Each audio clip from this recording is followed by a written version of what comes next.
Okay, in this video, I want to talk about the 10 mistakes that I see women make when a man pulls away. So let's start with number one and don't wait for it. The first one is she's ignoring the red flags. Imagine you're dating a really charming, beautiful guy who initially seemed kind of perfect, right? He's attentive, he's caring, and all the things you would actually hope for. But then you notice he's frequently canceling more and more of the plans that you guys had, and maybe even last minute, and he never really introduces you to his friends or to his family, and you kind of start to brush it off as he's just busy at work and these minor quirks, it's no big deal. Fast forward, now these red flags, they turn into really major issues all of a sudden. He's often quite unreachable, maybe even unreliable, and his behaviors seem a little bit shady, maybe even increasingly erratic, okay? Ignoring these early signs only allows the problems to foster even more and become more complicated later on. This is the thing, it's because in the beginning everything seemed so perfect, we're creating this story, this fairy tale in our mind, and everything that doesn't fit into this fairy tale anymore, now all of a sudden, we ignore everything else because we want to believe in that. And that's so beautiful. And we had it in the beginning, so it's also true. But it was only true in the very beginning. And all these other things, these red flags and everything that I just mentioned, that's also true. But this all of a sudden gets ignored. That gets avoided to look at. So we want to avoid making that mistake. The second big piece that I always find is people start panicking. Yes, he might be a little bit slow in responding to text for, a few hours, maybe even for half a day, and maybe even longer, depending on what's really going on. And immediately we're going into panic mode.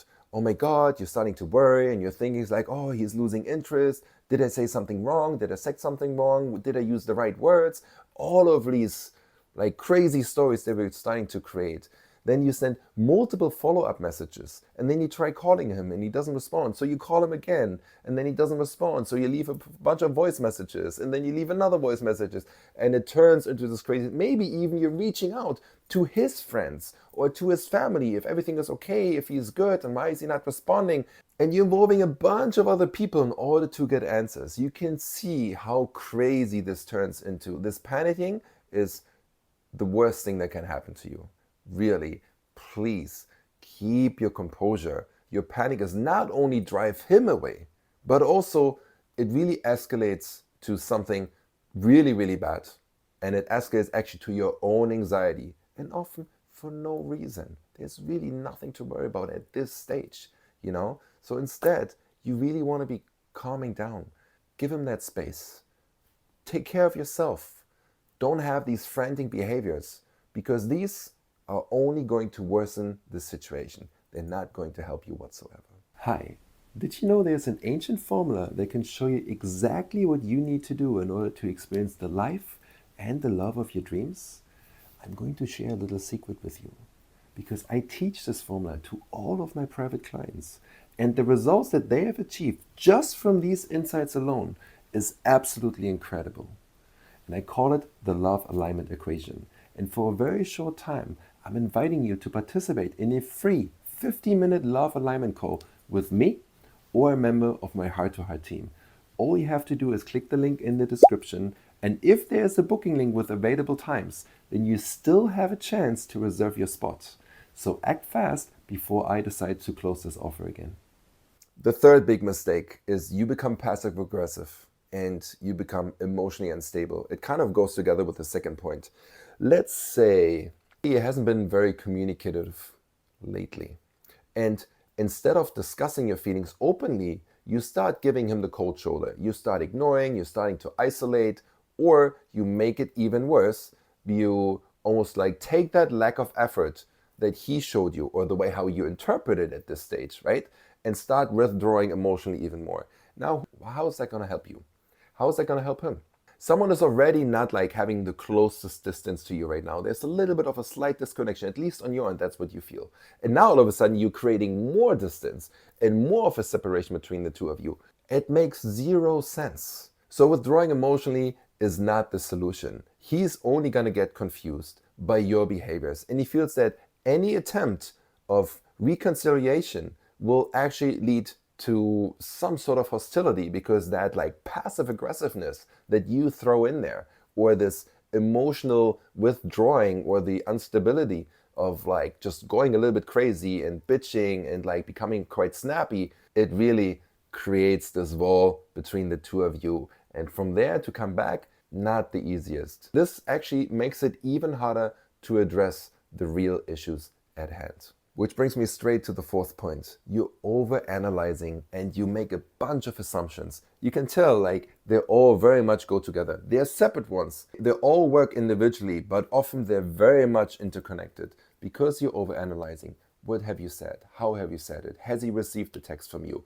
Has he seen the text but not responded, And then like maybe he's just very short and is like, hey, I'm busy today. And you start over analyzing every single word, assuming he's pulling away and he's losing interests. And that's why he's like a little bit more short in his communication. Maybe he's just really busy. As he just said, today I'm really busy. So he just cannot pull in and be as present as he used to be, because his priorities right now is, for example, at work. And you have to accept that. There's nothing wrong with this. Actually, you want him to prioritize his purpose, the way how he's going to provide for himself, for you, how he's going to take care of the family, or like for this dating dynamic in one way or another. You don't want him to lose himself in that relationship. It's not going to happen. A good man is not going to allow that to happen.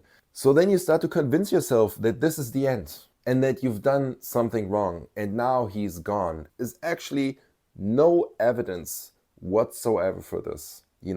You're constantly overthinking and you're jumping to conclusion, like I said, without any evidence, without any proof.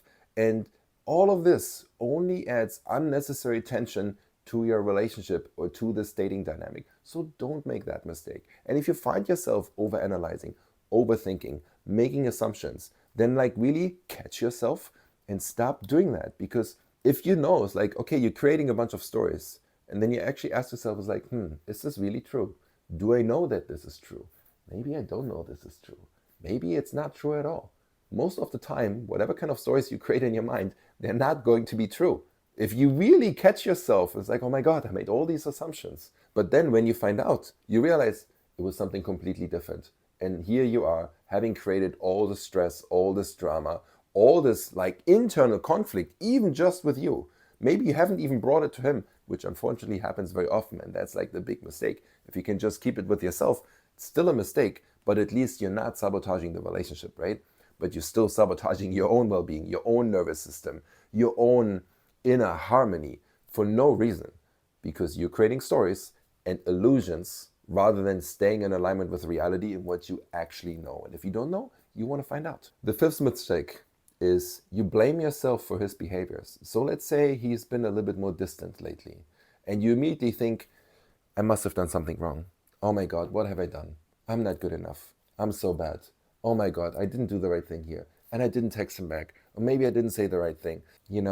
It's really not helping anyone. You start to blame yourself for every little thing, from how you look to what you said last week. You planned for next week and he didn't like it, or maybe he hasn't responded the same way and now you feel rejected. And like, it's a slippery slope where you could just go down this negative spiral of blaming yourself for absolutely everything, even though all that happened is he's just a little bit more distant and we don't probably even know why. So this self-blame really eats away at your confidence. Now, obviously, he's attracted to you and your confidence and your being. But if you're becoming very insecure in yourself, your being changes. You're not the same anymore. So obviously, his attraction to you and the energy that is between the two of you and the polarity between the two of you, it's changing too. But that's the thing that actually started to ignite the fire in the first place. So make sure you're not falling into the trap of blaming yourself for everything. We're different human beings. We're having different needs and desires. We're responding to things differently. So we need to understand, coming back to understanding the differences and embracing these differences and finding the beauty in that. There's something so special about this. So make sure, if you find yourself falling down into this trap of like unworthiness and feeling insecure, like come back to addressing the real issue at hand. Maybe it's like, look, I really feel we're a little bit more distant these days, or I feel a little bit disconnected from you, And then you're not gonna get caught up in a cycle of self-doubt and guilt, but you can actually address the thing that's really the thing, not all the other things that you create as a result out of it. The 6th point can be a cute one, and it's often disguised in like, oh, I just want to be cute. But the underlying thing is still a problem. It's like seeking immediate reassurance. After minor disagreement, you find yourself repeatedly asking him if everything is okay, if he still loves you, do you still love me, is everything okay again? Can we leave this behind? All of these questions, they're not really going to help you. You text him multiple times, you're seeking reassurance that your relationship is still strong, and you need that in order to validate yourself and like feel secure in this thing. But at the end of the day, like if you just had even a minor argument or minor disagreement, there is not so much reassurance necessary. Because if you really trust and believe in that relationship and in him, then you wouldn't need this constant validation, because that puts a lot of pressure on him, and you can make the relationship, a little bit more unstable, or he can feel it's a little bit more unstable because like the smallest thing and all of a sudden everything becomes rocky. So instead, you want to foster this confidence in yourself. If you're struggling with that, I would say that's really something to look at, because it's outside of him. You cannot make him responsible for you feeling confident all the time. He should be an add-on rather than the main thing that you can feel like you can be yourself. No, you need to find that confidence and that inner reassurance within yourself. And you need to learn rather than leaning on him for constant affirmation. The 7th point, you're over prioritizing his needs. You're always accommodating his plans, his desires, his needs, even when they conflict with your own. That's a problem. You cancel your own activities and neglect your personal goals just to make him happy. You neglect and dismiss your desires, your passions, the things that are important to you, because it might not be fully in alignment with him or what he wants to do. It's not going to work. It's here and there, it's nice and it's cute if you let something go so you can like be with him. But if this is a constant thing and you find yourself really literally neglecting yourself and dismissing yourself, then how's that going to look like? How are you going to feel about this? How are you going to feel about this relationship? You're probably going to start to resent him sooner or later as well. And your confidence becomes so much more dependent on him affirming it to you, what I just mentioned before. So over time, you just really start feeling unappreciated and resentful towards him, and probably also, I hope actually also, towards yourself, because that's the fastest way for you to get out of it. Because when you realize that you give all of this away, and it's not him asking for it, you just do it all the time. Even if he asks for it, you don't have to give it to him. If that means you're stepping so much away from your own happiness and your own contentment, then it's a problem. It's important to take that power back, because again, he's also attracted to you being your own being, rather than just like, the thing that's with him all the time. So your focus on his needs at the expense of your own really leads to an unbalanced and drained dynamic in this relationship. So we want to make sure this is not happening. The 8th point, you using guilt trips. Guilt trips are so annoying. When he forgets an important date or makes a mistake, you respond by something like, well, if you would really care, you would remember. You always do this. Using guilt to manipulate his behavior, it creates a really toxic atmosphere, and no one likes it. No one really wants it. Some people, some men, they might give into it because they don't want all this drama, but at the end of the day, they're starting to resent you. They're not starting to feel good about themselves. They're not starting to look at you like, okay, this is something that I really want to have in my life, because she just makes me feel bad, And if he takes responsibility when it happens, great. And if you keep guilt tripping him on top of it, then it's like, what am I doing here? This is not fair. So then he starts to either feel very defensive or unappreciated, which only pushes him further away.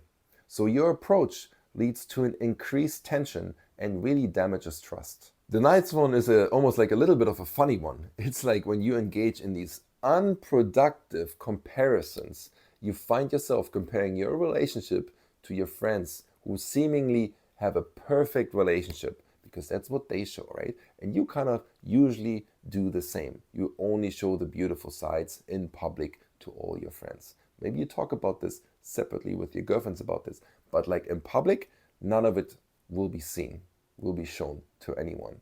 And you think, why can't my relationship be as amazing as hers? Why can't our relationship be as beautiful as theirs? This constant comparison makes him feel so dissatisfied and insecure about his relationship with you, because clearly you don't seem to be happy about this. And rather than focus on your relationship, actually, you're not even focusing on your relationship. You're focusing on someone else's relationship and how that relationship is so much better than yours. And it's like, well, why are you together with me then? If you don't like, us and what we do and everything is so bad and like this is so much better on the other side, then find someone where you actually have the dynamic that you want, Sooner or later, that's going to come. You might fight for it for a little bit. You might accept these type of comments for a little bit, but sooner or later, it's like, no. So don't make that mistake. Just if he's pulling away a little bit, that doesn't mean we need to go into these comparisons straight away. So if you're constantly measuring him or the relationship against these unrealistic standards because you're comparing to someone or to multiple people that are obviously very different, how is that really going to help and work? That leads to frustration and that leads to dissatisfaction. Okay, so now let's come to the last one. Point number 10, you over-reliance on external advice. This is such a big one. I can't say this enough. Of course, you want the impact and you want the influence. Of course, you want the influence from others. That's beautiful. But if you rely on this external advice all the time, you're basically not even having your own opinion anymore because you're just taking on all of these opinions and advices and tips and what you're supposed to do and this consult and that consult from other people. They're not you. They don't know what you need. They don't know the dynamic between the two of you. So if you're constantly seeking advice from friends, from family, from social media, from YouTube about your relationship, every time you face a challenge, you consult others rather than trusting yourself, trusting the two of you being able to manage it. And then, like I said, you outsource all of it and then they're gonna judge it. And you're gonna bring all this judgment back into the relationship. This flood of external opinion creates so much confusion and makes it hard for you to make decisions that are really aligned with your own values and your own feelings because no one else knows them. The only one who could potentially know them is obviously your partner, the one that you're dating, or your very, very closest friends. But if you ask all of them, it's also really challenging because not only does the relationship suffer from this lack of clarity and this personal insight, but the relationship also suffers because now all these problems, small ones or big ones, everyone else knows about this.